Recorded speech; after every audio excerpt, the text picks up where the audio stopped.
My name's Scott Campbell. I'm the master printer of screenprint at Glasgow Print Studio. I've been working there just over 20 years and collaborated with Alasdair on possibly between 30 and 40 different projects over that time.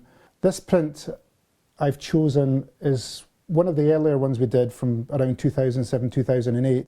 His drawing was all sort of pieced together with bits of A4 scrap paper, tippex, masking tape, so it wasn't really a flat surface, and at GPS we had to come up with a system that we could actually photograph that to take it to the print process. So eventually we found a way to scan it, piece it together, which then meant we could go on to sort of proof this particular piece.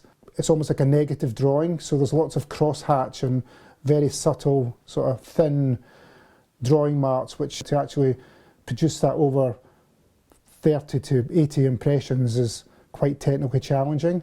So on this one we devised a way of printing this. It did take considerably longer than any other projects I've worked on, just because of the nature of the way we had to actually print it. Colour as well with Alasdair was always very, very important. He'd give me a colour swatch and I'd have to match exactly what he wanted. There was no compromise. Alasdair was liked to the white of the paper to get the colour to sit up and be vibrant and not be flat as a colour, not kill the colour.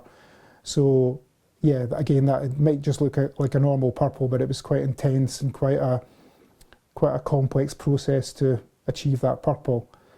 Also the red of the image here as well, that's using the white of the paper, because the white of the paper is when you get the maximum vibrancy and opacity. So that's just a very transparent red, using the white of the paper so it can ping forward. It's quite a vibrant colour, but it's not too strong because we're using the white of the paper to actually achieve that.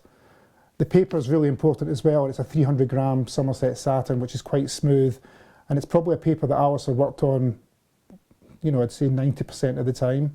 The white of the paper aspect as well is something that I use in my own personal practice. I work with lots of sort of saturated colour, and it always intrigues me the relationship between colour and the actual material you start off with, and I think it's quite nice that Alasdair liked to leave part of the paper and use that and introduce that into the drawing.